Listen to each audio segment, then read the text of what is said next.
Telugu PMC ప్రేక్షకులకు స్వాగతం. Hi friends, మీరు గనక ఇప్పుడే మా ఛానల్కు వచ్చినట్లయితే మా ఛానల్ని సబ్స్క్రైబ్ చేసుకోండి. సబ్స్క్రైబ్ చేయడంతో పాటు పక్కనే ఉన్న బెల్ ఐకాన్ని క్లిక్ చేయండి. జీ తెలుగులో ప్రసారమవుతున్న సీరియల్ చిరంజీవి లక్ష్మీ సౌభాగ్యవతి. చక్కని కుటుంబ కథా నేపథ్యంతో ఈ సీరియల్ సాగిపోతుంది.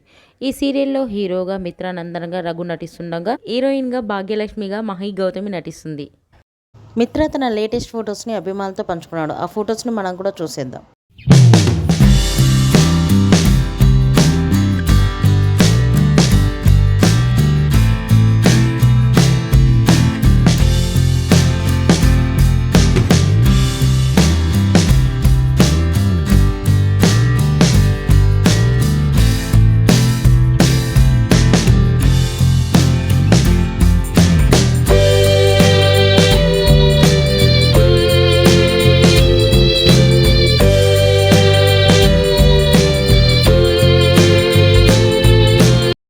ఈ వీడియో మీకు నచ్చినట్లయితే లైక్ చేసి మరిన్ని టాలీవుడ్ లేటెస్ట్ అప్డేట్స్ మిస్ అవ్వకుండా చూడాలంటే తెలుగు పిఎంసి ఛానల్ను సబ్స్క్రైబ్ చేసుకొని పక్కనే ఉన్న బెల్ ఐకాన్ని క్లిక్ చేయండి.